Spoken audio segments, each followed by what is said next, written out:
Bienvenue à la réunion numéro. Welcome to meeting number 30 of the Standing House Committee on Veterans Affairs. Pursuant to Standing Order 1082 and the motion adopted by the committee on Tuesday, 2025, the committee is continuing its study of monitoring of the rehabilitation services contract awarded to PCVRS.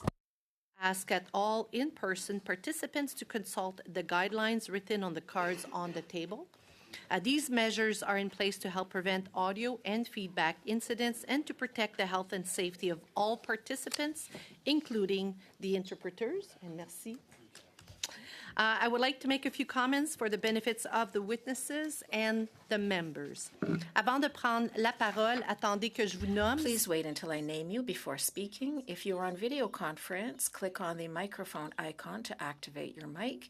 And please keep your mic on mute when you are not speaking. At the bottom of your screen, you can select the appropriate channel for interpretation, either floor, English, or French.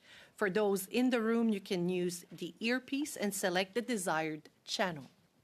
J'aimerais maintenant souhaiter I'd like to now welcome our witnesses appearing as an individual. Pascal Merrier-Deschênes, Associate Professor, Université Laval, who was on video conference today.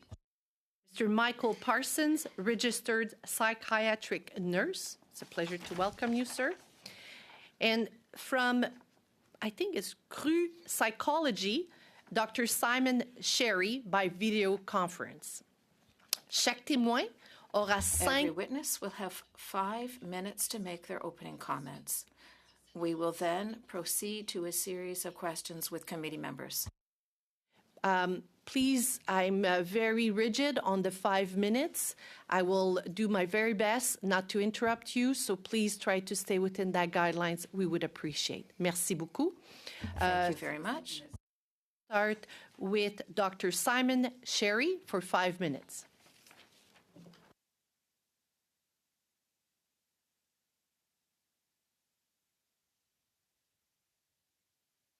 Thank you. Canada is operating in an increasingly unstable global environment. As we strengthen our armed forces, it's equally important to strengthen our care for those who have already served. Supporting current and former military members is not only a moral responsibility, it is essential to sustaining a capable and resilient defense system. My name is Dr. Simon Sherry. I'm a clinical psychologist and a professor at Dalhousie University. I'm also the chief psychologist at Crux Psychology, a psychology practice focused on evidence-based assessment and treatment. Crux is one of the largest service providers in the PCVRS network. We deliver psychological assessment and treatment to veterans across Atlantic Canada, working closely with PCVRS. To give the committee a sense of scale, I'll briefly summarize our activities with PCVRS. Since 2024, PCVRS has booked 283 therapy clients with Crux. That averages out to about 4.35 new therapy clients per week. And we've also served PCVRS by conducting roughly 160 assessments since 2024. I want to point out why PCVRS leans heavily on our team. In Atlantic Canada, demand for psychological services far exceeds supply. Many veterans face multi-month wait lists, and these wait lists can stretch into seasons, not just weeks. And these delays are problematic. Problems don't just remain static, they worsen, and symptoms can fester and grow on wait lists. For these individuals, time is not a neutral variable. Time is a risk factor. And so we built Crux to try and address that. And we pride ourselves in providing timely and accessible services, typically within a week to PCVRS clients.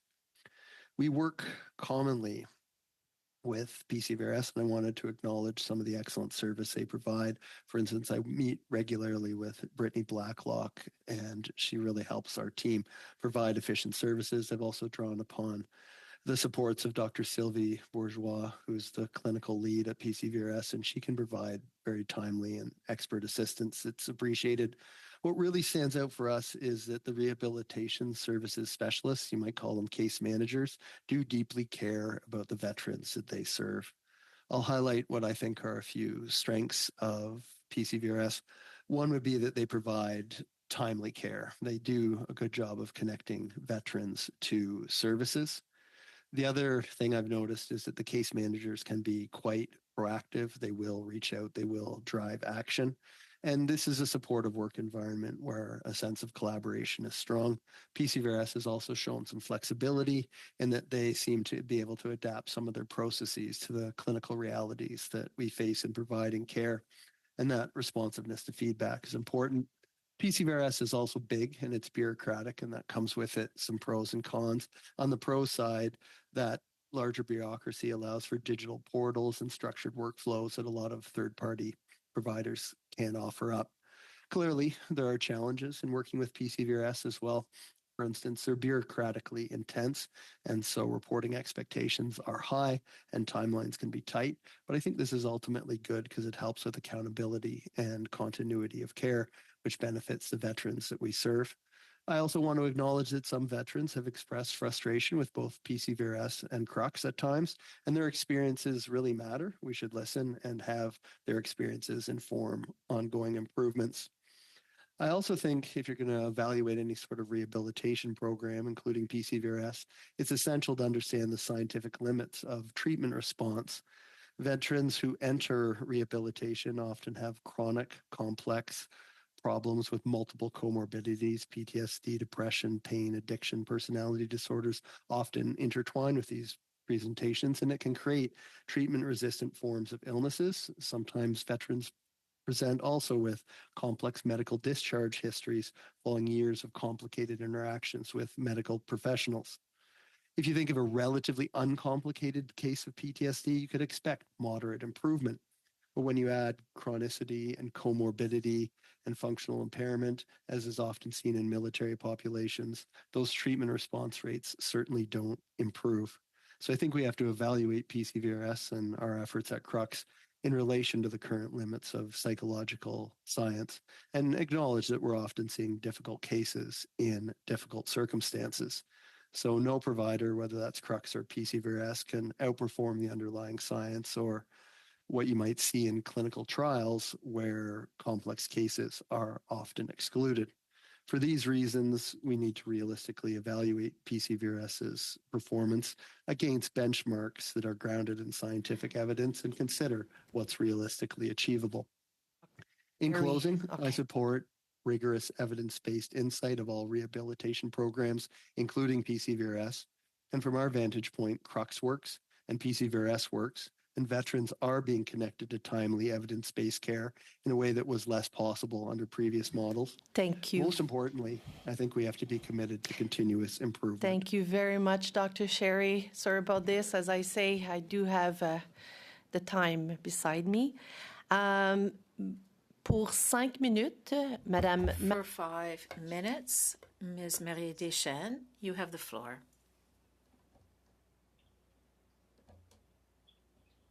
Thank you very much. I'm a professor at Laval Université and a researcher at the Interdisciplinary Research Center for Rehabilitation and Social Integration in Quebec City. I trained in social work, but I now teach at the Faculty of Medicine. Most of my teaching and research projects involve veterans living with chronic pain. That is the focus of my talk today, my notes today. I also work closely with healthcare professionals and veterans' families. My goal is to co-develop with them a set of online resources to better support anyone involved in managing veterans' chronic pain, starting with the veterans themselves, their loved ones, future professionals, and that includes our students here at the university, and current professionals. Among other initiatives, I'm working to develop training and adapt an online chronic pain self-management program to the military culture. I work with the veterans and their families in this context. I listen closely to what their experience has been to better offer my services. The main issue my partners have brought to my attention concerns the lack of chronic pain management knowledge among PCRVS professionals. This can result in a degree of service that does not align with best practices. For example, in the case of fibromyalgia, and this can cause the problem to be exacerbated rather than promoting rehabilitation. In chronic pain management, pushing an individual to constantly exceed their limits to comply with a fixed framework, such as 2 hours of rehabilitation with 3 professionals per week, this is highly likely to lead to increased pain and associated symptoms like fatigue. In this regard, people have told me that they've had to recover from the program itself, which worsened the situation rather than improving it. So I can give you an example. A man who had to start using a cane to get around during the program. And here I'm talking mainly about the physical aspects. The intensity of the rehabilitation services exacerbated a pain issue that was already existing. He gradually began to regain his level of functioning a month and a half after the end of rehabilitation services.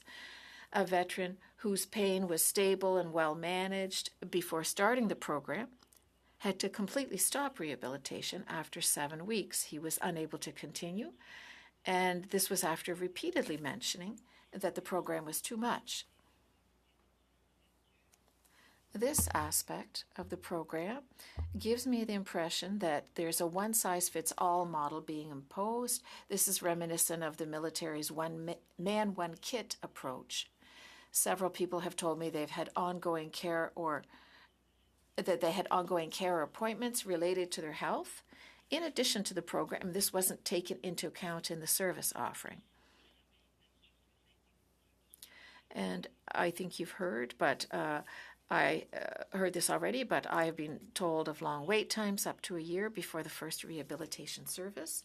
This is directly linked to the fact that the service must be provided by someone in the PCVRS network. Another issue, the location of assessment and treatment services. The providers are not evenly distributed across the region, and if you're not in a major urban center,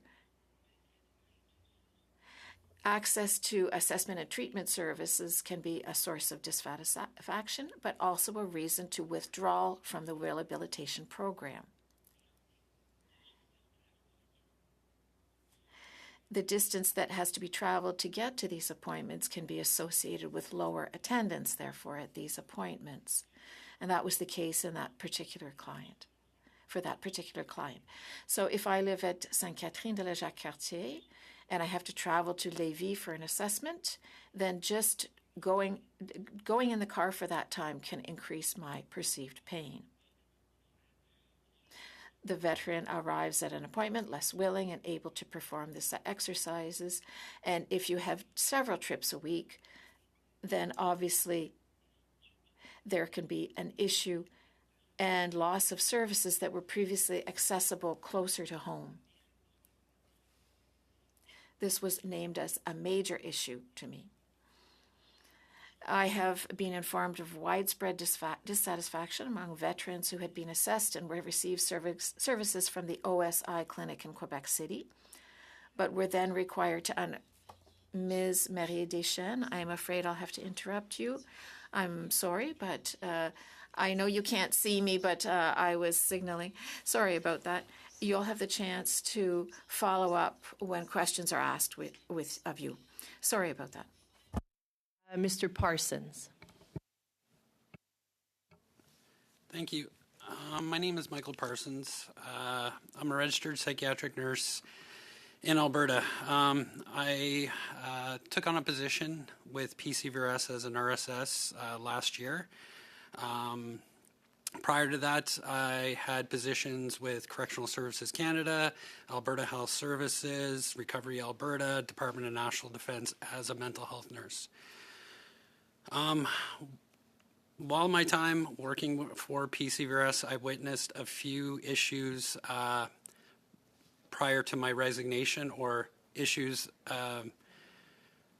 that came across that convinced me to resign, as a lot of the issues that I was presented while working through PCVRS breached my code and principles of ethics under my College of Psychiatric Nurses of Alberta. Today, I'm also a veteran of the Canadian Armed Forces. I've served 15 years. I decided not to wear my medals today because some of the stuff I witnessed while working through PCVRS, and that was a lot of times a lot of veterans were questioned on their integrity of their service and what they were saying. So I chose not to wear my medals today because of that. So you guys can take me a little bit seriously when I discuss some of the issues I came across while working for PCVRS. The first issue that I came across while working with PCVRS initially was actually during the training. What I noticed, even on a director or on a management level, they were not familiar with a lot of the transitional services that either VAC, CISUP, or even the Department of National Defense offered during their release or medical release. This took up a lot of time. It was a little bit frustrating moments trying to discuss, especially around CISUP, to the point where I had one of the directors say to me, "Oh, can we purchase CISUP? And can we take over their services because they are an inconvenience to us?" So a lot of disagreements, a lot of not being familiar with the services provided. The second portion, and one of the other witnesses mentioned it already, is they do not follow best practices, especially around approval for treatments. There was a few treatments for clients, including things like ECT or TMS, that were recommended by some of these assessing psychologists or psychiatrists. A lot of the responses to these treatments or other alternative treatments that the prescribing physician or the prescribing psychiatrist would offer, they would just respond, "Well, our network does not offer that. So LifeMark or PCVRS does not offer that treatment, so we cannot provide that treatment." Meanwhile, the prescribing doctor or physician or psychiatrist would get frustrated because this patient needed this treatment and PCVRS would not supply it. This was really frustrating in a lot of incidents because some of the veterans needed help right away, and like a lot of the other witnesses mentioned, that it would take some time. Also during my training, I would get the managers to give me lists and charts on clients that were difficult. They would deem them difficult to deal with and wanted me to review their chart. And a lot of times they weren't being difficult. They were just wondering why they weren't getting their treatment or the services they were provided in the past.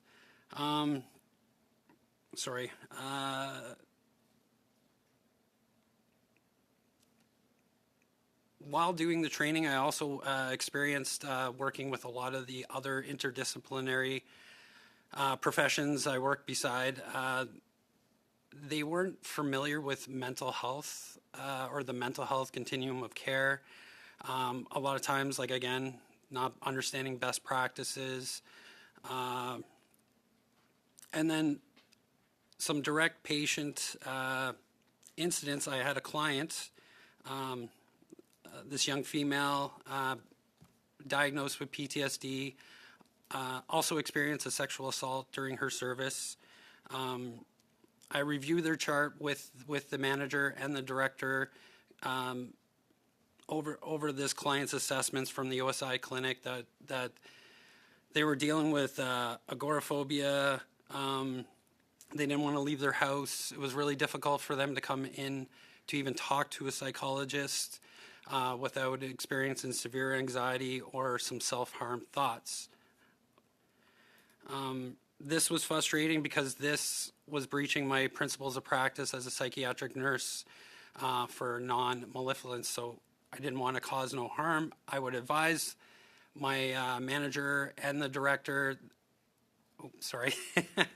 director, that this was harmful and that I cannot complete some of these assessments and continue working for PCVRS. Thank you very much, Mr. Parson. As I said to all of you, I am the gatekeeper, and I apologize for interrupting any of your conversation. I'm sure Member of Parliament can, ask questions as we go forward. So on this, we will start our first round of questions for 6 minutes. Mrs. Wagenthal. Thank you very much, Chair. I appreciate that. And I do appreciate the testimony we're hearing today, and am grateful for each of you to be here, because obviously this is a large organization with a lot of moving parts, and there are a lot of different perspectives. So it's important that we hear them all. And I do want to thank you. I will start first of all with Mr. Parsons. It's disconcerting what I'm hearing. And I can tell that it's uncomfortable for yourself as well. So please, I hope that you're able to answer my questions without a lot of duress here.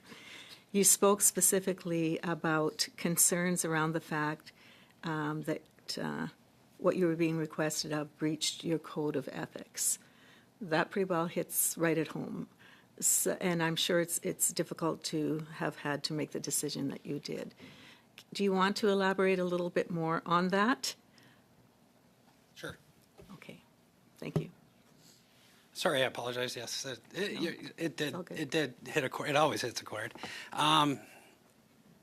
My biggest issue with PCVRS and working for them on that point with breaching my code of ethics is I work for a few organizations that I just mentioned, including Correctional Services Canada. They have service standards. AHS has service standards. PCVRS, during all my training, there was no mention of service standards or accreditation or keeping that accreditation. What I also witnessed is there's no oversight. There was nobody to voice my concerns other than the director or the manager directly in charge of my services. That was frustrating. Whereas working for other government organizations or agencies, especially in a public service sense, AHS, if I had an issue, I'd go to the patient advocate's office or mental health advocate's office. I didn't have that option.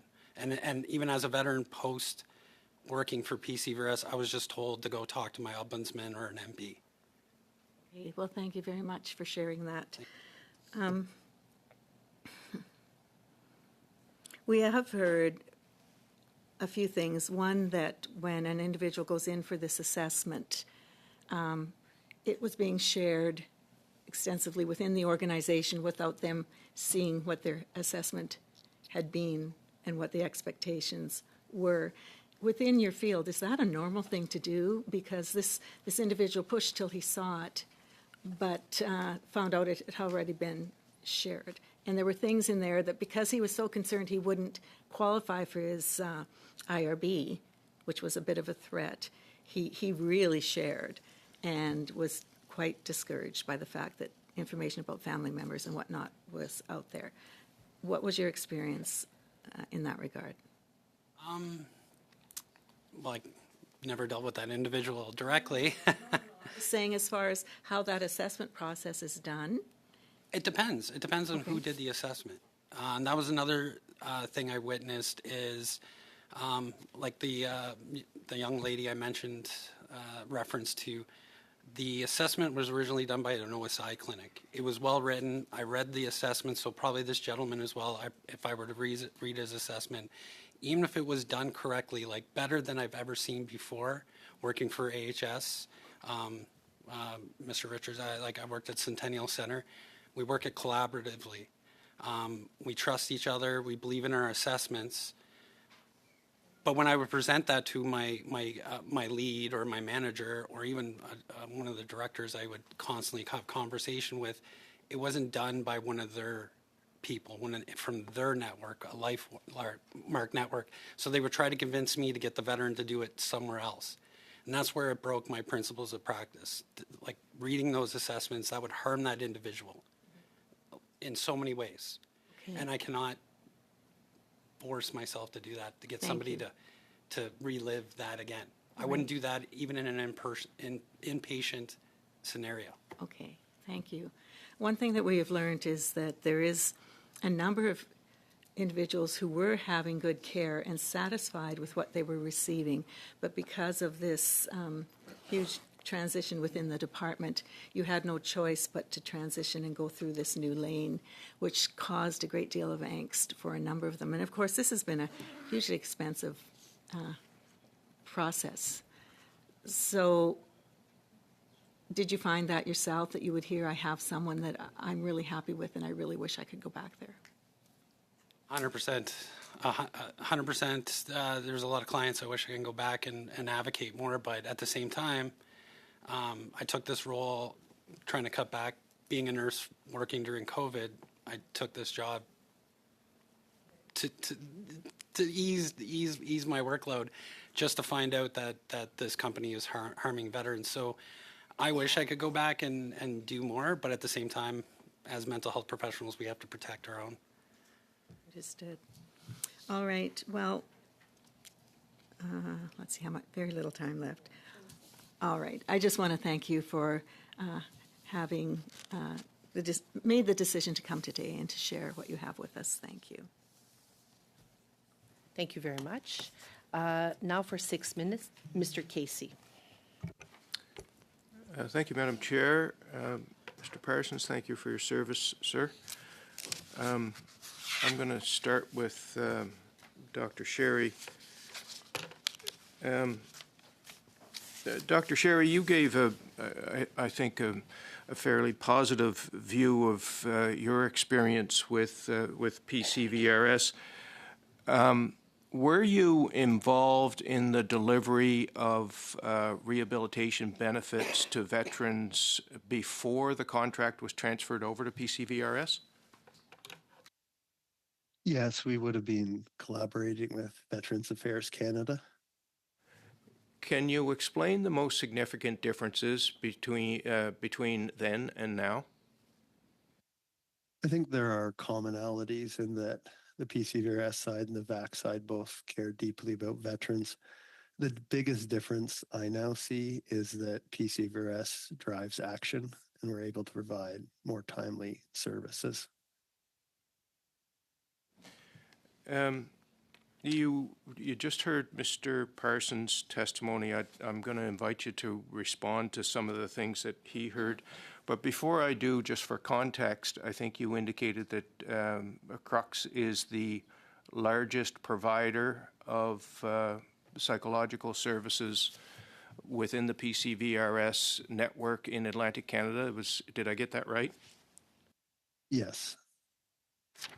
And 283 therapy sessions, more than 4 new clients a week, Yes. and 160 assessments since 2024. Yes. Okay.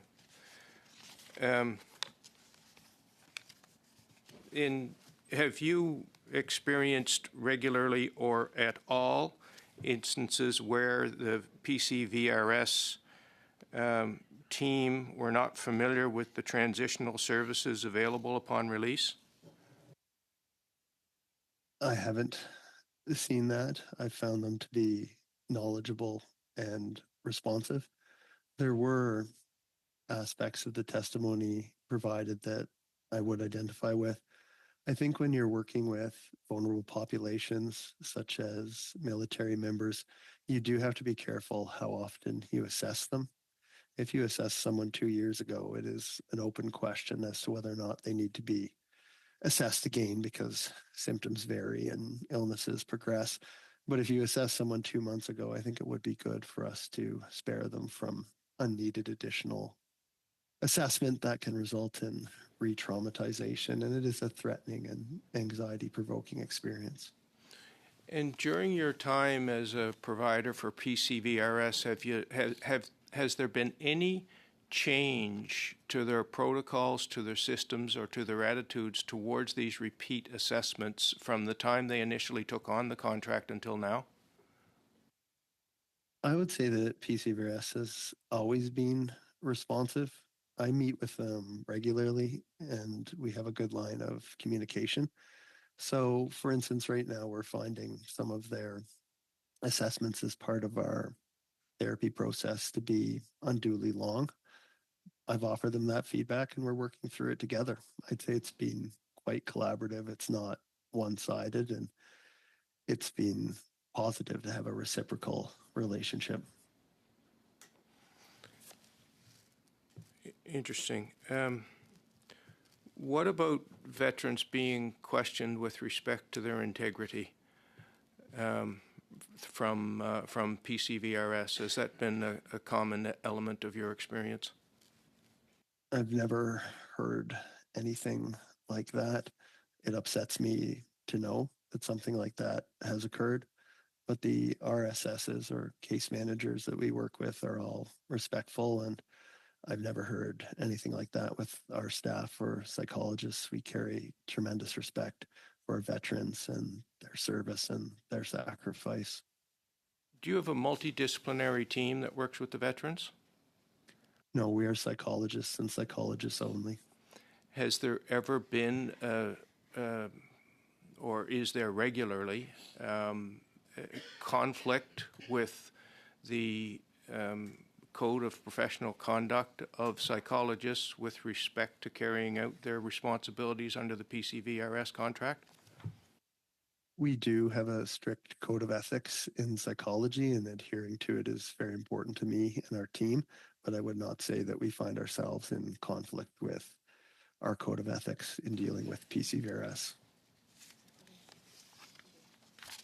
What about the mental health continuum of care? How would you assess the knowledge, the familiarity, and the working ability of the PCVRS team with respect to the mental health continuum of care? I would say that we're trusted as experts. Most of our psychologists have doctoral level training, and I think that we need to be trusted as the experts. I do find that PCVRS is quite flexible and supportive in helping us meet our treatment goals. I can't think of a time an extension request has been denied. For instance, if you were working with a veteran and found that they needed more service, the answer is always yes, if not almost always yes. It's a positive and supportive environment. As I pointed out, PCVRS can be bureaucratically Thank you intense. very much, Dr. Sherry. Now for 6 minutes, Mrs. Gaudreau will address in français, in French, so make sure that you are the right language of your choice. Merci beaucoup. Thank you, Madam Chair. To begin with, I'd like to mention how grateful I am to everyone who was in the committee during the last legislature. Mr. Desilets, for example, that I respect a great deal. I'd like to mention that the study on suicide prevention will be tabled in the House very soon, thanks to Mr. Desilets. We've added meetings to discuss LiveMark, PCVRS as well. So thank you, Luc, for your work. I am perturbed, Madam Chair, first of all, because I see there's a dichotomy, a contradiction in the services offered. I understand that in the Atlantic, there are a lot of veterans. We're talking about 283 customers or patients who are satisfied. However, the description of services offered, I'll ask Mr. Parsons, how is it that during the correctional institution, your correctional institution work, there were standards and you felt comfortable. And that now offering services to veterans, you've dared to even stop offering services because it went against your code of conduct. We're being told everything's going well, and yet we're learning the opposite as well, constantly.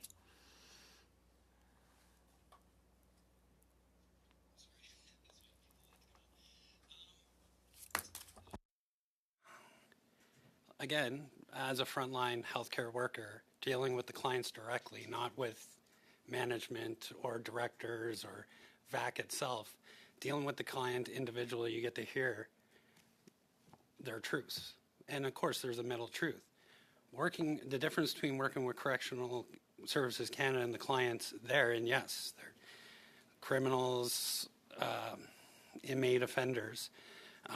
I wasn't there to deal with their punishment. I was there to deal with their health and their mental health. At the same time, there's the standards, and even with that, with Correctional Services Canada, human rights are respected. A layman, I'm there to keep them alive.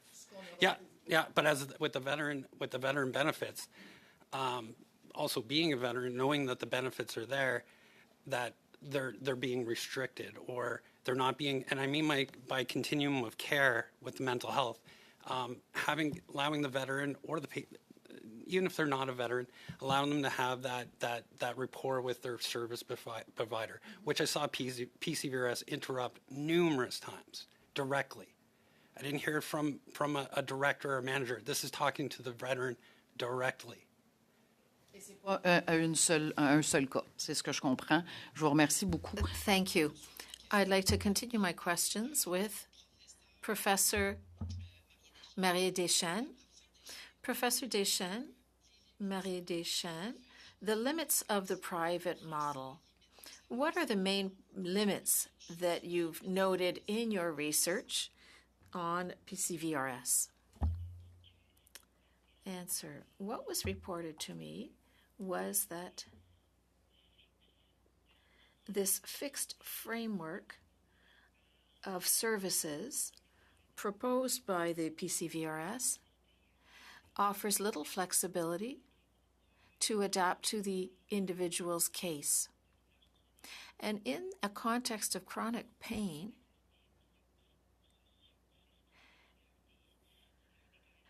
there are aspects in the treatment of chronic pain that are not taken into account, social, biological, etc.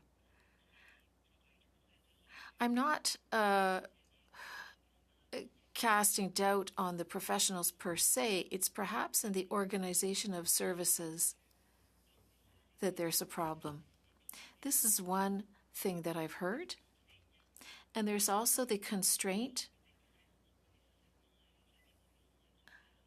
and perhaps this isn't being experienced in the same way across Canada, but what I've been told is that if there are no services in the vicinity,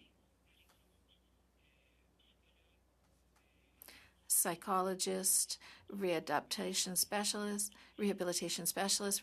near the home, then the patients need to travel great distances that can in fact exacerbate their symptoms. I was a natural caregiver for a long time, and when you need rehabilitation services, you can't drive 250 kilometers just to receive a consultation. So I understand there is discrimination based on the veteran's location. And I won't even get into the question of the French language and other aspects. And this makes me angry. I'll ask you to provide your report that we'll include in our report. We'll take it into account. If I have another 30 seconds, no, I'm sorry. Ms. Gaudreau asked you a question. We'd like to have a follow-up. Thank you. Monsieur Richards for 5 minutes. Sure. Can I kind of continue along this line with you, Pascal, in relation to this idea of veterans are that are outside of major urban centers and are further away from those places, out in more remote areas and things like that. This is quite often where veterans do choose to locate themselves, is away from some of the major urban centers. And I think this is where one of the challenges with this program seems to be. You've identified it even in your opening statement. But you mentioned that one of the impacts of that is that often veterans will then choose to withdraw because it becomes too difficult to comply with what they have to do and where they have to drive and things like that to do these appointments. Can you speak a little bit to what that impact is? What does that then do? Like when the veteran chooses to withdraw, what does that trigger in their lives, and what changes does that make for them when they have to make the difficult decision to withdraw because it's too difficult to comply with what's needed?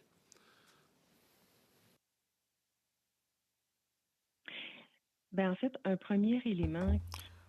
Well, first of all, we hear about the financial impact.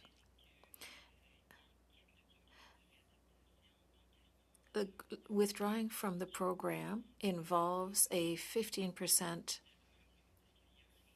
penalty on what is covered. I'm looking for the exact word, but rather than receiving 90% of reimbursement, it's 90%. This is dropped to 75%. So there's a financial impact, first of all. Additionally, the issue is perhaps that with regard to personal efficacy or efficiency, there are people who perhaps could have continued in a program that's less rigid. So they wouldn't exactly have access to the same services. Others will prefer to continue with the insurance and rely on a different type of treatment, rather. A treatment, however, that is not one of rehabilitation, but rather of maintaining the same level. This is what I've heard. I don't have more information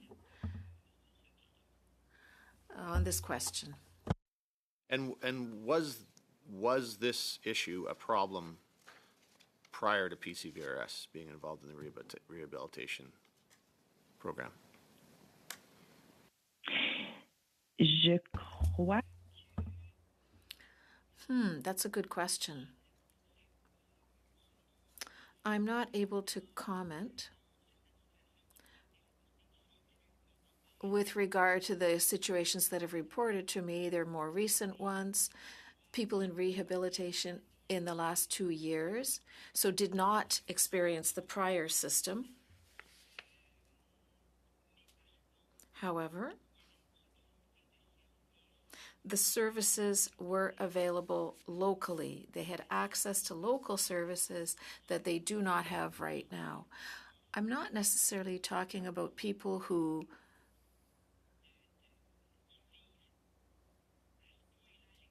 live so remotely. Sometimes it's just enough to be outside of a major urban area.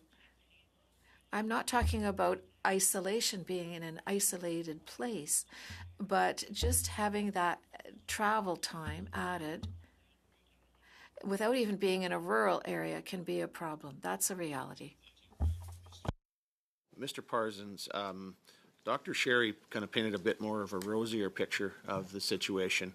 I suspect that's probably the difference between, like, being either one of the what I think they're called trusted partners or within the network of LifeMark versus those who maybe aren't there. Can you do you want to just is there anything you want to kind of respond to in that regard? Because I just feel like there seems to be two different realities that we're hearing here, right? And I suspect that might be where the differences are, but I wanted to see what your thoughts were and if you want to speak to that. Just because of time limits, I do have a positive on PCVRS as a veteran. When I was medically released in 2009, it was go find your own help. Go to the wild, go look up, which is like they mentioned was not a bad thing. But with the barriers of to care that they just mentioned, and mentioning with Dr. Sherry is I'm a frontline worker. I was working in the trenches I'm with the so frontline sorry, workers and not Mr. Parson. as a Mr. deputy Richard is very much aware of minister his or time. deputy I'm of going to some have company. to interrupt That's you, the sir. difference. Thank you. I apologize, and Mr. Richard should know better before us. Thank you very much. Mrs. Ertl for 5 minutes. I apologize, Mr. Parsons. Okay. Thank you, Madam Chair. Okay, Dr. Sherry, I think I'm going to come to you then, please. Following up on the conversation that's been happening, do you think that your experience is different because you have a team, you're acting as a trusted colleague, trusted partner versus an independent or an individual? I only have my experience. I don't have a comparison, unfortunately. I do think that we have worked to solve some of the problems that were mentioned here, and I think they are important problems.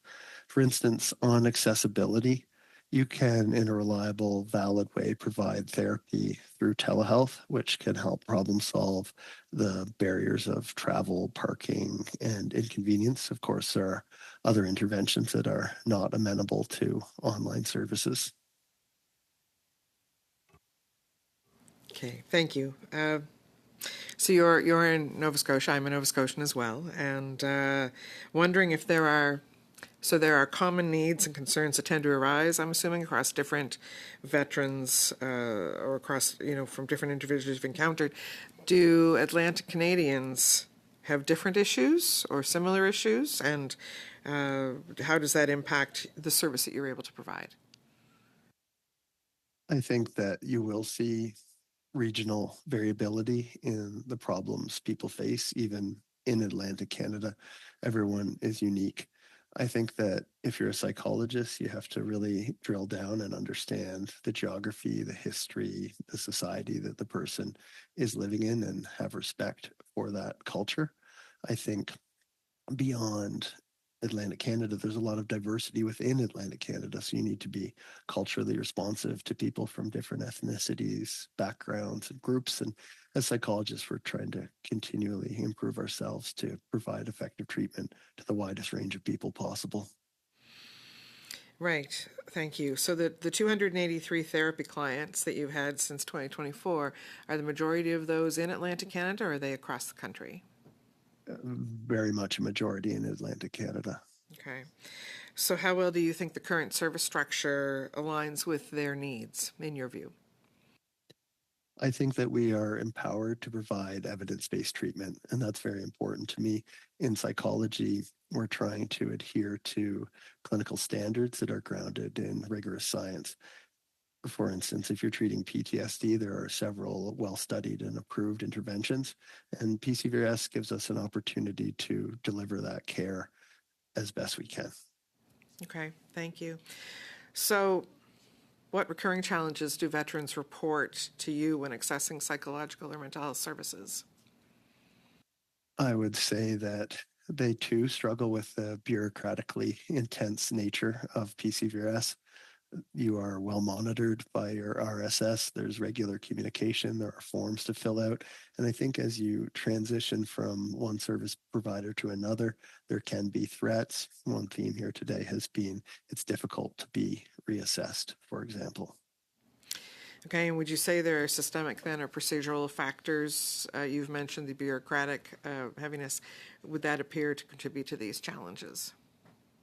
I think it's double-edged. On the one hand, it creates paperwork. On the other hand, it drives action and timeliness and creates accountability in a way that's good. One thing that's interesting about PCVRS is they've implemented progress monitoring. So if someone comes into the program and they're, for example, addressing depression and anxiety, their depression and anxiety is continually monitored. And I think that's important because if we're helping people, that should be evident in some sort of a quantitative way. Thank you, Dr. Sherry. And in my last for 40 seconds, I'll ask Professor Marie Deschênes, as a person who has lived with chronic pain for many years, can you tell me a bit about the program, Je pour moi, and how that helps to address chronic pain?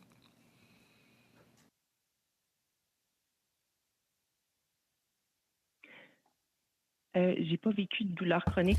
I personally have not experienced chronic pain.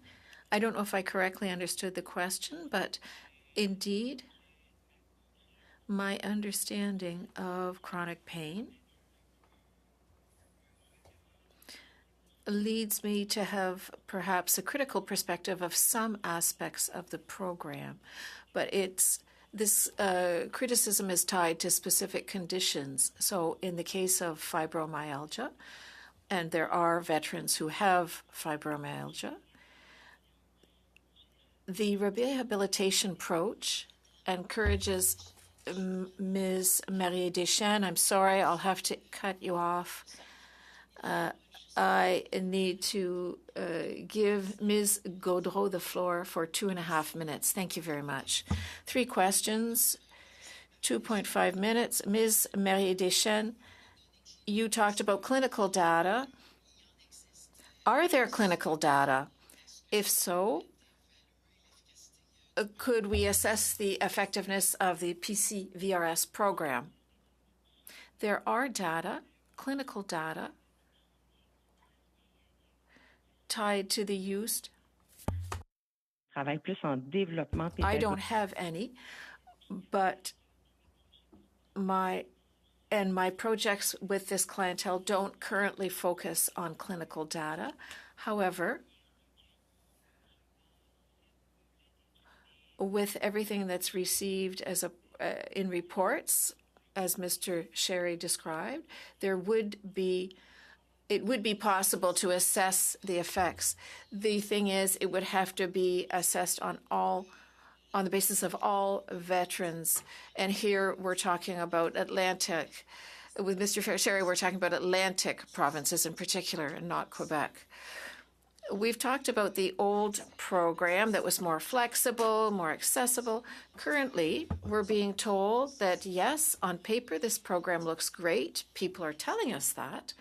But it does not meet the needs of the most vulnerable veterans. My question for Mr. Parsons, then, is that true or false?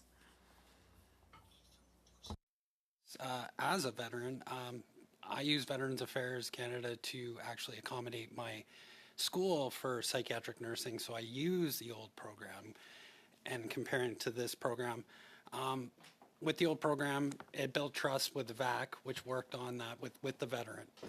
With PCVRS, it was like starting fresh, and they had not a clear understanding of that transitional and the differences, and they're just starting from scratch. So it's sad to see that all that rapport, all that trust built with VAC just go away. And that's what I noticed, the differences between the old system and the new system. Not saying the old system was perfect, because I had issues dealing with that, which I've actually discussed with one of the members here when I graduated school. But with this new program, the term I would use, it's their way or the highway. Merci, Madame la Présidente. Thank you, Madame Gaudreau. Merci. Sur ce, nous allons... On that note, we'll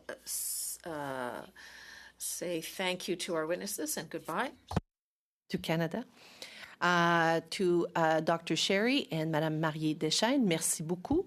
Nous allons prendre une pause pour... Thank you. We'll be suspending to welcome the second panel. Thank you.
rebonjour à vous. Hello again.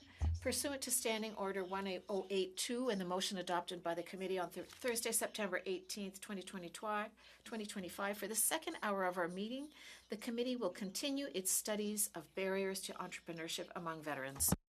Benefits of our new witnesses. Avant de prendre la parole, attendez que je vous nomme. Si vous participez, Please wait until I name you before speaking. If you're on video conference, click on your microphone icon to speak, and please mute your mic when you're not speaking. of your screen, you can select the appropriate channel for interpretation, either floor, English, or French. For those in the room, you can use the earpiece and select the desired channel.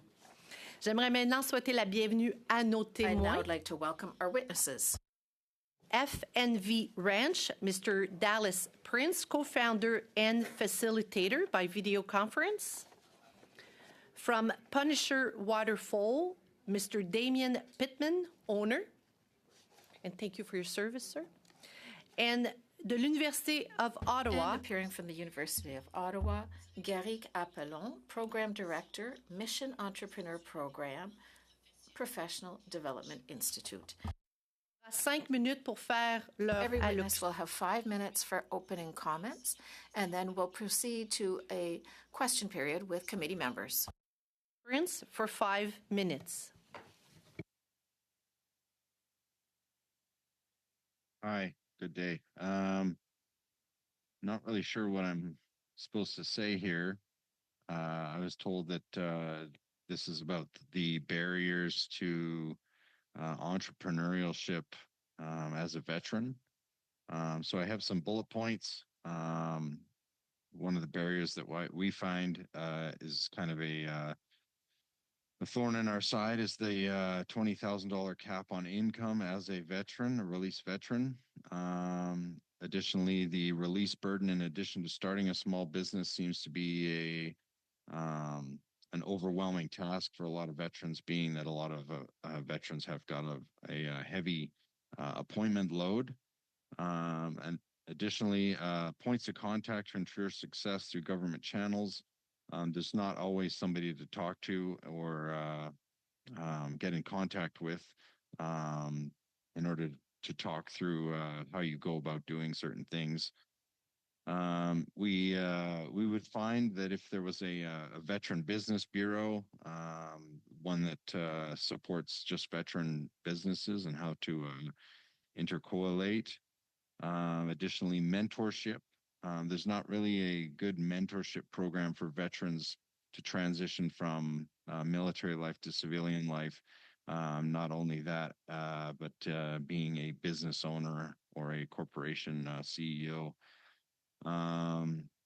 Access to entrepreneurial info isn't easily accessed. I know that there's the Prince of Wales program for veterans, but again, it's in remote locations, i.e. Gagetown. I live in Alberta, so that's obviously not feasible. The SCAN seminar is a shotgun blast of information that isn't exactly absorbed, and it cannot be accessed once you're out of the service, which would be handy. And finally, transition to civvy life, getting a doctor, a dentist. These things are obviously burdensome when it comes to continued care from the military, where everything is taken care of, to where you're a civilian and now you're in charge of finding a doctor that is non-existent. Especially here in Alberta, we have a lot of problems finding doctors. I think one should be assigned to you, and it should be assigned to you for the rest of your life. And ability to start a small business while transitioning out. There's a lot of barriers to serving members actually starting small businesses in order to kind of transition from military life to civilian life. These are some of the issues that we've found. Thank you. Thank you very much, Mr. Prince. And now for 5 minutes, Mr. Pittman. Thank you, Madam Chair, committee members. Thank you for the opportunity to speak before you today. My name is Damien Pittman. I'm a 19-year veteran of the Canadian Armed Forces. I served in Afghanistan and Iraq and was medically released in 2019 due to PTSD injuries I received while deployed. I'm also the founder of Punisher Waterfowl, a Canadian hunting and lifestyle brand built within the waterfowl industry. I want to be honest from the start. There's a little bit of trepidation with me speaking before you today, and it's not because of public speaking. It's because I carry a fear that by speaking openly about entrepreneurship or trying to better myself, that I may actually lose benefits from Veterans Affairs, benefits that I rely greatly on, and so do my family. Veterans become very cautious about ambition at the very exact moment where they should be getting support in rebuilding their lives. I started Punisher Waterfowl in 2014 while I was still serving as a hobby, as a way to engage with my local community. It was never meant to be anything big, but after I returned from Iraq in 2016 and was told that I was medically getting released from the Canadian Forces, I knew I had to put some more effort into the business. When I was released from the military, my injuries had taken away a lot of my purpose in life. I tried to reintegrate into the civilian workforce, but my injuries took away my ability to hold down a regular job. A standard 40-hour work week was no longer a realistic option for me. Entrepreneurship gave me a way to work within my limitations. I needed to do something. I couldn't just sit still and do nothing. Punisher Waterfowl has done more for me than just provide some money and income. Entrepreneurship has helped in my recovery. As a person with post-traumatic stress disorder and the limitations that I have, Punisher Waterfowl and being an entrepreneur got me out of bed in the mornings when motivation was very low. The Canadian Forces instilled in me discipline, resilience, adaptability, and mission focus, all traits that a successful entrepreneur is looking for. The barriers I want to highlight today are straightforward. First, fear and uncertainty around Veterans Affairs benefits. Second, limited access to capital and financial runway, which the $20,000 cap, which we've heard talked about many times during this committee. Third, the lack of veteran-specific mentorship, like my peer Dallas had just mentioned. Fourth, fragmented supports with no clear one-stop path into entrepreneurship. And fifth, the administrative burden that comes with trying to build a business while also managing the realities of release and recovery. My recommendations are also straightforward.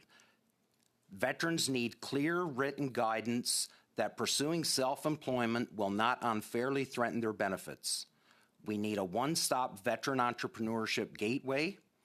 We need veteran-focused startup funding. We need a strong mentorship network, and we need entrepreneurship to be recognized as a legitimate transition path, not an afterthought. Veterans have the ability to build strong businesses and strong communities. I believe I am proof that entrepreneurship can help veterans stay focused, regain purpose, and continue contributing in meaningful ways. What is too often missing is clarity, access, and confidence that the system will not punish us for trying. Thank you, and I look forward to your questions. Thank you very much. Nous allons maintenant accueillir Monsieur We will now welcome Mr. Appelon for 5 minutes. I'll ask you to move forward, Mr. Appelon.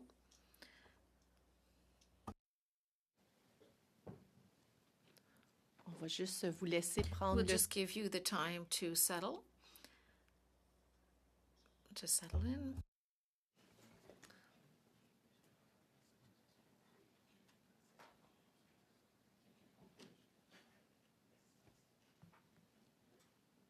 Bonjour.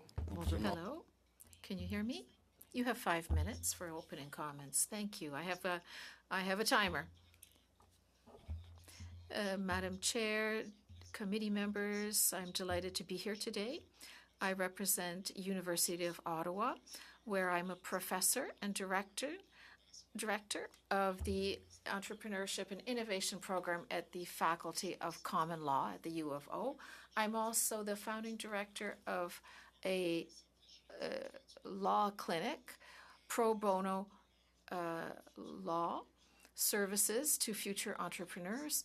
We also work with Norton Rose Fulbright Canada, the Montfort Knowledge Institute as well, and I'm also the director of the Mission Entrepreneur Program, the only one that leads to a certificate in entrepreneurship and innovation for veterans. It's offered by University of Ottawa Business Development Professionals. I'm also an entrepreneur myself with more than 20 years experience. So I'm talking on the basis of my own experience as an entrepreneur. We know the barriers to entrepreneurship. I'd also like to talk to you about practical recommendations. University of Ottawa is a bilingual institution.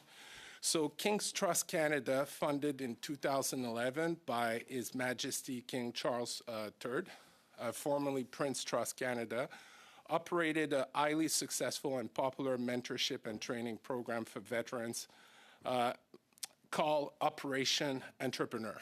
The program was terminated as the national charity shifted its focus to new priorities, including pathways to employment for young people facing barriers.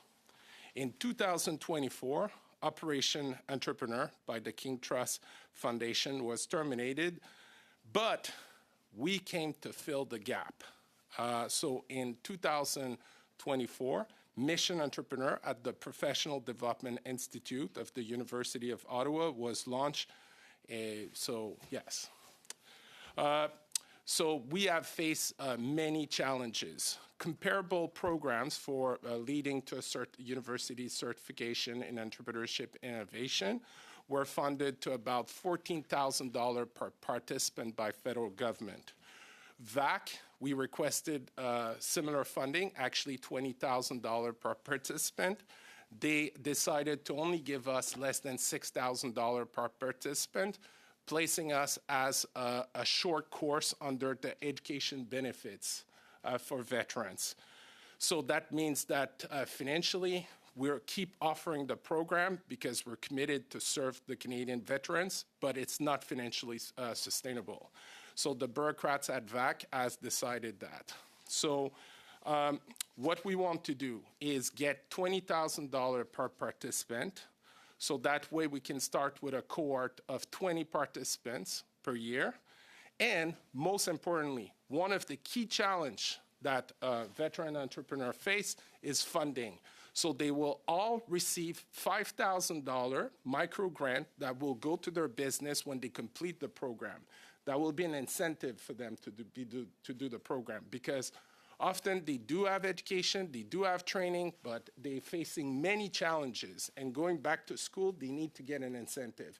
So we're committed to reinvest $5,000. When they complete the program, they get that micro grant that go for their business.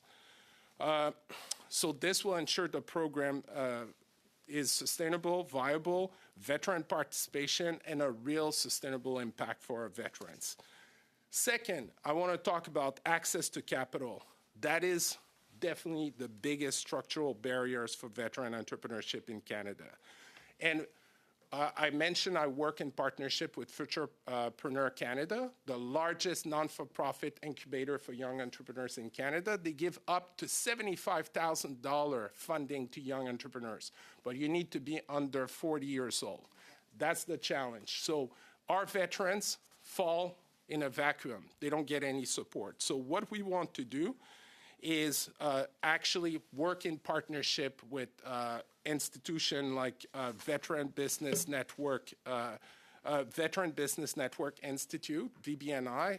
Its founder came to your committee, Caleb Walker. And Oh, my 5 minutes is up. And we could replicate the model of Futurepreneur. And I had other things I wanted to discuss, but time is limited. It's a pleasure. So I think I brought forward two key issues, training and mentorship, and funding. We have a practical way to achieve that at the University of Ottawa. Merci beaucoup. Sur ça, je vais ouvrir On la... that note, I'll start the question period, and our first round of questions will go to Mr. Richards. Mr. Allison, rather. for Thanks 6 minutes. 6 minutes. I got my timer on. As a former chair, I appreciate the timing issue. Listen, to the witnesses, thank you very much for being here. As an entrepreneur myself, there's tons of challenges, and we could spend a whole day talking about those. And you guys are in a more specific niche that has an additional bunch of challenges. Is it Apollon? Apollon. So the course it's how long's the course? Is it just a 3-hour course or No, so it's a weekly? It's a 6 months program Okay. online, self-paced, complemented with one-on-one coaching. Perfect. Okay. Yeah. Well, we want to change the program a little bit to focus more on creating a community and make it a little bit longer, more coaching, but group coaching. Okay. So because that's what the veterans, they love communities. So they want to also build a community of entrepreneurs and work together. Thank you. No, that makes a lot of sense. But we need funding. Yeah, no, and certainly mentorship is Yeah. as a key one as mentioned. And Mr. Prince, you talked about it, and then Mr. Pittman also. So the 20K, and then you also mentioned as well, the 20K is all that you're eligible to get. Please, because I'm not a normal member of this committee, the 20K to Mr. Prince, that's the only funds you're able to access or up to, or just explain what you meant. No, I want Mr. Prince. I'll get back to you in a sec. Mr. Prince? So Veterans Affairs puts a cap on how much income I can get over and above my pension.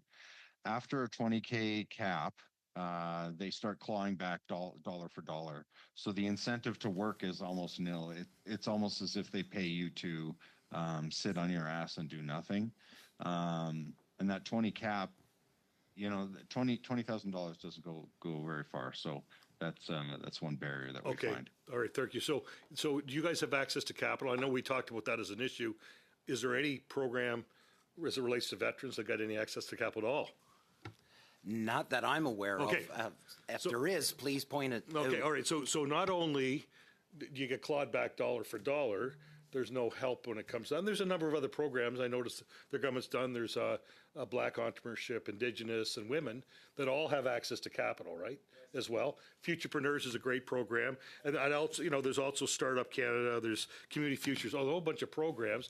So I guess my question would be, Funded by federal money. right? So you guys Supported. would not be opposed to maybe get a piece of that if because it wouldn't be, we don't need to create a new program. There are some, we could maybe supplement a program that you have, Mr. Appleton. So to Mr. Pittman, it would be helpful then if some of the programs that are in existence maybe could offer a veteran's piece of it. Would that make sense? Absolutely, and keeping in mind that the veteran community is growing, and the appetite to become an entrepreneur within the veteran community, it is quite large, and it's continually growing. So yes, 100%, we want a piece of that pie. Even if we got our own envelope of money, it doesn't matter, but we do want a piece of that pie, 100%. Okay. Well, I think entrepreneurship is tough enough in Canada already. We've got a lot of barriers. We saw just the last week or the last couple of weeks a study out saying that there's twice as many people investing in the U.S., Canadian companies investing in the U.S. versus actually investing in Canada. Mr. Apple, any thoughts on that? I mean, you see lots of entrepreneurs. What are some of the reasons for that? Yeah, our entrepreneurs in our country are underfunded, undersupported. There's too much bureaucracy, red tape. It's too complicated. We need to give them support. And I'm here to talk about veteran entrepreneurship. I think it's crucial because veterans face great challenges when they transition, PTSD, all that. Entrepreneurship helps you to heal, gives you a mission. That's why we call it mission entrepreneur. It gives you a life purpose. We're talking about mission-driven people, highly trained, disciplined. They have all the leadership qualities. Also, investing in veteran entrepreneurship. We're investing billions of dollars in the defense sector right now. BDC right now have billions of dollars, no conditions to invest in veteran-owned businesses. That's other issues. And we need to change the narrative of like the broken soldier to people that contribute to our society through entrepreneurship. Why you need to do that? It's for our country, national security. We need recruitment. We need young people. And trust me, I work with young people. They're amazing. They're the future of our country. But they want to know what's in it for them. They want, and if they see great stories like of veterans who have succeeded as business professionals, as veterans, it's attractive for them to sign up to go to the Canadian Army, to the Canadian Army. Very much. Listen, I got about 45 seconds. I'm just going to want to sort of recapitulate what I'm hearing is that access to capital is key. You don't need to start a new program, but we got a bunch of government programs. Why not set aside some funds like they do for Black entrepreneurs, Indigenous women as a possibility? And then I'm hearing regulation and red tape is killing you guys, like it's killing all entrepreneurs in Canada. And we got to figure out the way to do it. And the last point I'll make, and I heard that, I also heard that from you, Dallas, as well. We need mentorship, right? We need someone to walk alongside of any entrepreneurs, but certainly our veteran entrepreneurs as well, as we try and figure out how we can make that happen. I would also suggest that for the committee, we also need to reduce that cap in dollar for dollar. It makes 0 sense, and it really doesn't encourage people to take risks. So that's all my time. Mr. Ellison, congratulations, I have to say. Thank you. Amazing. And thanks to our witnesses. Pour 6 minutes, Monsieur Saint-Pierre. 6 minutes, Mr. Saint-Pierre. Thank you, Madam Chair. I will also time my questions. Mr. Apollon, thank you for being here today. And thank you for speaking both languages as well. I must admit that I studied at McGill, not at U of O. I've was at the Quebec Bar and worked in a different law firm. Please don't judge me for it. Thank you for sharing the work you do. It's very impressive. I'm curious about the veterans' transition to move to innovation entrepreneurship. How could that program be scaled up?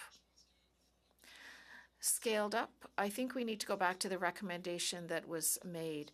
Futurepreneur Canada doesn't just provide funds. You need mentorship as well. When I'm a lawyer, but when I moved into entrepreneurship, I found it was completely different. Entrepreneurs need a lot of support. So yes, funding. U of O would like $20,000 per participant, and also we'd like to be able to reinvest $5,000 for a micro grant when the program is completed. That would truly help. It would be a good way to start a business.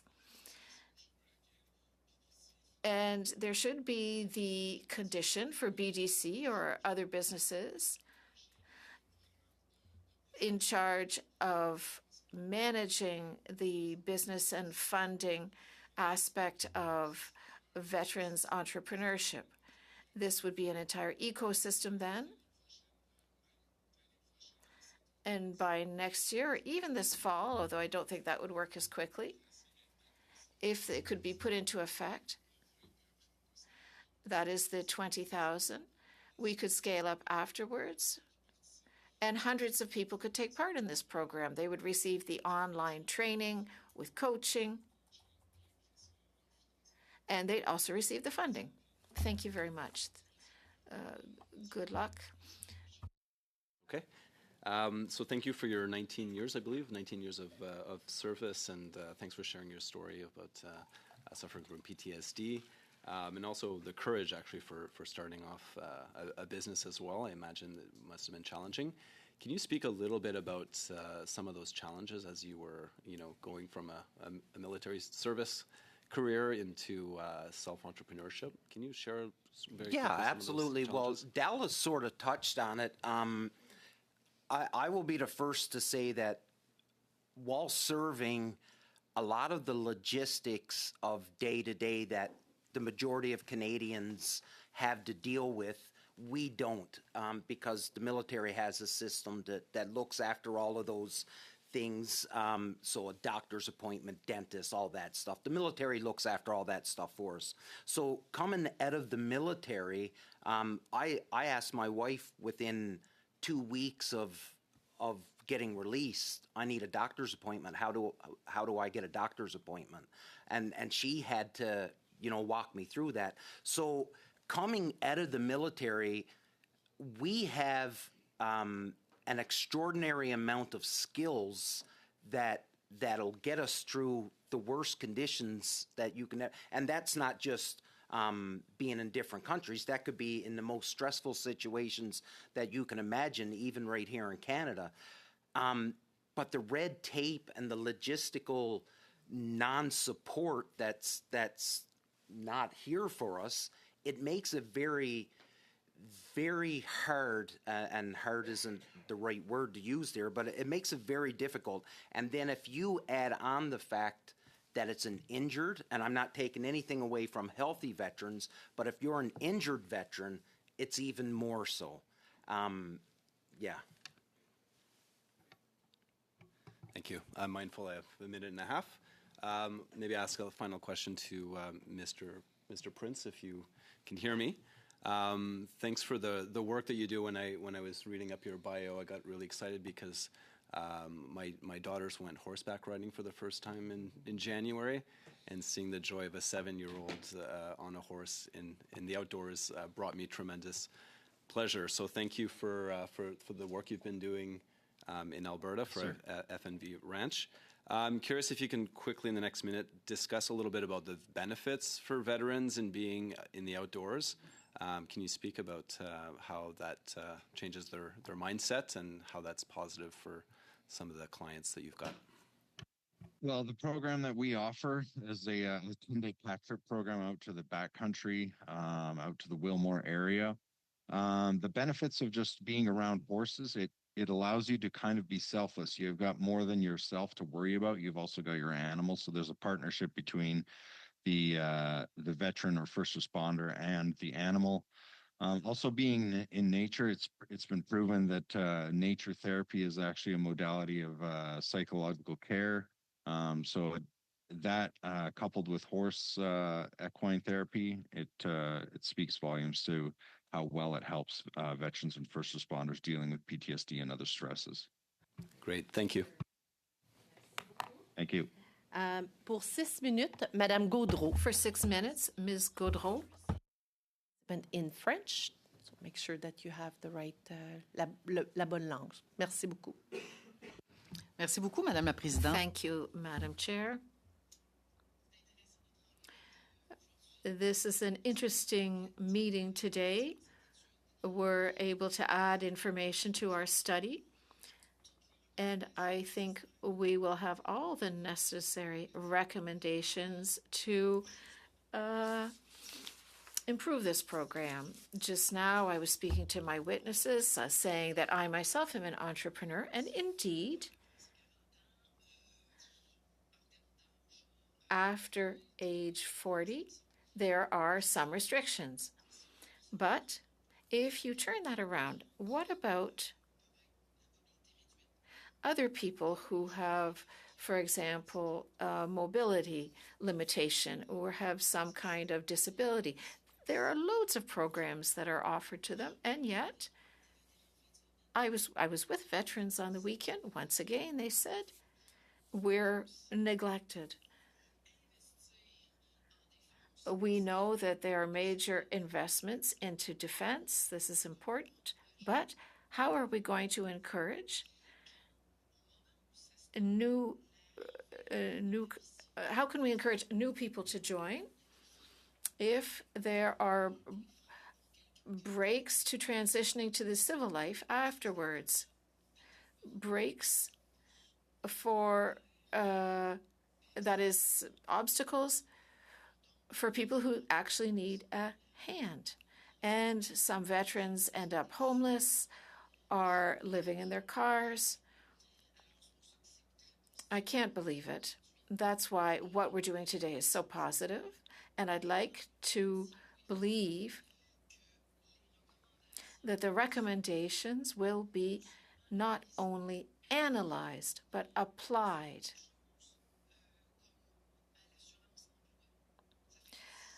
The situation is similar with employment insurance. We've been waiting for employment insurance reform for 10 years now.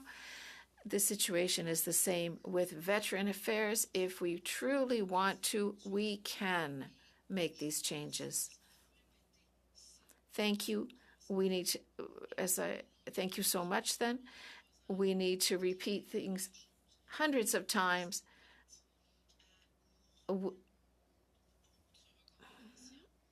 I'll ask you to provide other recommendations, but I am on the same wavelength as you. That is, we must know who the veteran is, we must know their case, and adapt. Adapt can be reducing delays. We've talked about bureaucracy. It's incredible. We have everything we need now hearing you. I'd also like to hear you, and I'll start with Mr. Pittman, on talking about expertise, skills and talents. It's incredible that you're limited in everything you've developed. To be an entrepreneur, you have to have a warrior attitude. You have to persevere. Do you think that people don't know your entrepreneurial talents well enough? Thank you, Madam Gaudreau. 100%. I believe that as veterans, we are there is the common mentality out there that veterans are amazing, and while we serve, we're told that when we leave, we have all these skills and all of these traits that Business Canada want. But when we leave and we start looking for these, the doors are shut on us. If you looked at most veteran entrepreneurs, the ones, they're successful because they don't quit. When things get tough, they don't quit. And that's why they're successful. And that is what the government of Canada did to us. They made us that way. They wanted us to never quit, to have all of these traits. They instilled all of these things in. I'm not 18-year-old Damien Pittman is not 49-year-old Damien Pittman. Two totally different people. And the military done that for me. Tout à fait. Il me reste une minute. J'aimerais parler. I have 1 minute. I'd like to address my question to Mr. Apollon. Perhaps I'll visit you. My eldest child is studying at U of O. I think you're talking specifically about additional support and most of all, not restricting this support. If I understand correctly, the amount for each veteran is limited to $6,000. Can you tell me more? You've got 30 seconds. Simply put, it's bureaucracy. That's why our program is limited to 5 courses and not even a certificate. The U of O decided to continue the program despite this deficit. As I mentioned, King's Trust stopped its program as well, and there has been no other program available. We've continued despite this.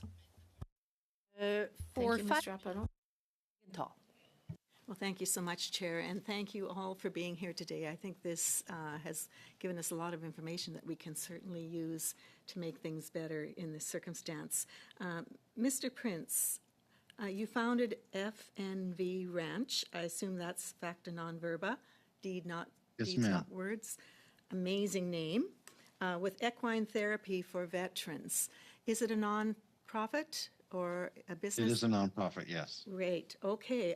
One thing I will mention is that it seems to me there are an awful lot of veterans, businesses and organizations that are focused around assisting our veterans. It comes from your heart of being part of that family. So I'm just wondering, Mr. Prince, do you receive any funding from VAC directly? No, ma'am. Okay, well, what about the veterans who come to ride horseback and get all of the advantages to improving their lives when they come to take part in your program? Do they receive VAC support to help cover the costs? Not to my knowledge, ma'am. We've talked about that with several of our participants. They've talked to their case managers, but we're unsuccessful in getting any sort of funding, even for travel to our program. Okay, I find that disconcerting when you think that the number of veterans organizations that do exist within the entrepreneurial world and with that spirit, and yet are not appreciated by VAC to be able to support those, because I'm not sure what the answer to that would be. Very interesting. So would that be something that you're apprehensive about because of that fear of losing that $20,000? The way that it works with us is because we are a registered nonprofit, the funding that goes into the ranch goes completely to the participants.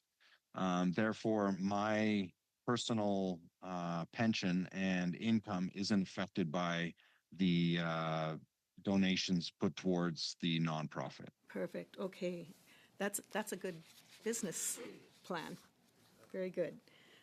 Okay, so also, Mr. Pittman, you had mentioned that fear of losing those benefits. So how high of a priority do you think it should be for this study to come up with a recommendation that the government would accept, because that's the main part there, that basically removes that apprehension for you? So, yes. So the very first thing right off the bat, and I think one of the most important things to come out of this committee, is eliminating that $20,000 ceiling on what a veteran can earn. And it doesn't have, excuse me, it doesn't have to be if you're a veteran entrepreneur. Why should we be limiting somebody that's trying to make themselves and provide for their family? There should not be a limit. I appreciate that. You know, as a brand new member serving on this committee in my first year, I was in a situation where I was meeting with veterans from service many years ago, and this individual's dad had passed away. He decided to join because his mom and his 8 siblings needed support. And when VAC found out, Veterans Affairs found out that he was giving his money to his mother, they lowered his wages. So this is systemic to some degree, but something that obviously this shows a lack of appreciation, and I think contributes somewhat to sanctuary trauma. Would you agree with that? 100%. One of the biggest stressors, and something that I would think anybody in this room would agree, that it, as a family man, as a husband, as a father, a parent, I have a responsibility to my family, first and foremost. And if I have a fear that I'm going to start losing dollar for dollar on my pension, that's a major that's not even a hurdle, that's a brick wall. I really appreciate that. Thank you. And so I just want to make sure I heard clearly. You were speaking in regard to losing that because your business was excelling, but you're broadening that out to the fact that a veteran who, I mean, they're facing the challenges that everybody's facing with this economy. If they were to drive an Uber or do something else to try to help their family out, that would be impacted as well. Yes, absolutely. So it's not just entrepreneurs, it's any veteran. Thank you very much, Mr. Pittman. Appreciate. Pour 5 minutes, Madame Rochefort. Ms. Rochefort, you have 5 minutes. Oui, bonjour et merci. Thank you, Madam Chair. I'd just like to congratulate the committee. It is my first time joining the committee, and I'm impressed that we are discussing this particular issue. I do want to mention, Mr. Prince, that in my writing, there are a few companies that do specialize as well in equine-assisted therapy for veterans who suffer from post-traumatic stress syndrome, and they are equally very well received, and it's an important service in our riding. So congratulations for your work, and congratulations for having found a formula that works given the current context, where we discussed the 20,000 cap. And in fact, Madam President, Madam Chair, I simply basically have one question, and maybe I'd like to direct it to all three panel members.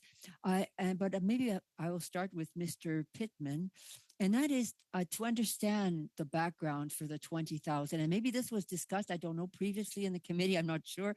But I was wondering, how did they establish 20,000 as a cap for additional revenue beyond your pension? Mr. Pittman. Thank you for the question. And I guess the easiest answer is one that we would use in the military quite a lot, and that is the answer to that question is way above my pay grade. I have no idea. I'm sorry. So I'm sure you would have gone forth and discussed this particular issue with members within the military, within government. What response is provided when you've raised this particular issue? In my personal experience, it's just been, well, that's the way it is. There isn't, because the majority of veterans are just talking to a Veterans Affairs case manager or someone within the pension department that's at a low level. We're not talking to decision makers, so we have no idea. We're never given a reason as to why that limit. That's across the board for all veterans. It doesn't matter what your income was, what your rank was, what your element, none of that stuff. Thank you for that response. And so I'll go to Mr. Apollon. Monsieur Apollon, as you've brought forward programming at the University of Ottawa, have you had any discussions with Veterans Affairs or any other members of the military or of government with regards to the $20,000 cap? No, not to regard the $20,000 cap.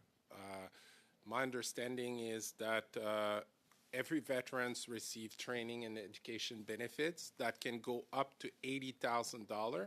I had a lot of executive MBA students at the University of Ottawa who are veterans who completed their executive MBA through that funding. We have requested funding through that specific program, and they put us under a short program, a short course for $5,000 instead of the $20,000 we were requesting. But I'm not familiar with the $20,000 cap, but it sounds unfair. And so I'll finish then with Mr. Prince. You obviously found a formula to tackle this particular issue. Have you had any prior discussions on why the $20,000 cap and what might have been the response? Well, the formula that I was referred to was start a corporation and then have that corporation, the corporation can make as much money as it needs to make. And then, of course, you pay yourself out of the corporation up to $20,000. So you're not penalized by VAC within that $20,000. But as Mr. Pittman said, it's kind of a militarism. The $20,000, it's because we've always done it that way. And to me, that's an unacceptable response. But the response that I've got is, well, it's always been $20,000. So that's the way it is. Thank you. Thank you. And that's all for questions for me, Madame Présidente. Thank you. Merci beaucoup, Madame Rochefort, pour Thank you, Ms. Rochefort. And to wrap up this round, 2.5 minutes, Ms. Gaudreau.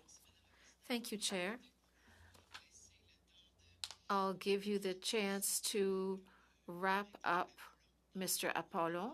Your opening comments were cut short. There was a recommendation you wanted to make. I'll go back to my notes. There were 2 recommendations that I didn't have the chance to say. I talked about the mentorship and access to capital. There was also the question of encouraging public markets. Look, Madam Chair, it's this is the 10th time, perhaps. You'll say it's perhaps because of the French, but why is it that every time we speak French and that we hear talking, whispering, it's difficult to concentrate? I understand English. I understand everything. I understand there's some Anglophones who don't speak French, but I just wanted to say that. We need to stop this background noise. I'll ask all committee members to please be respectful when someone is asking questions and talking to our witnesses. Thank you very much. Ms. Gaudreau, you have 1 minute and 52 seconds. Thank you very much. That's for everyone who speaks French, not just for me. Please go ahead. There were 2 recommendations then that I didn't have the time to mention. First of all, the public markets, the government services. We already have a program for Indigenous entrepreneurs. Why not have this access to public markets for veterans as well? Particularly with the current investments we're seeing at the federal government level, it would be appropriate to have this type of program. And then also seeking skills, experts, which would help all our allies international. Our veterans have incredible experience and have a lot to give. The other recommendation, we constantly need to recruit for the Canadian Armed Forces. It would be appropriate to have a promotional course to show all veterans who are now entrepreneurs, executives, directors, people who have had the Army experience and who are perseverant. This would help us draw young people to the Canadian Armed Forces. I work at U of O. I often ask my students, are you interested in working in the Army? There's not a single person who says yes.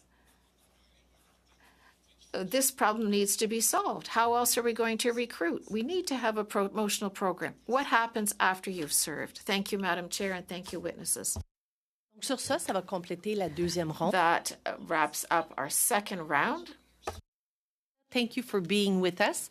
We are completing our study, so we look forward to bringing a report and hopefully shortly before the end of the session ends. Donc, sur ce, je vais gentiment et rapidement. I will adjourn quickly, and then we will reconvene to discuss committee.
Mr. Richards?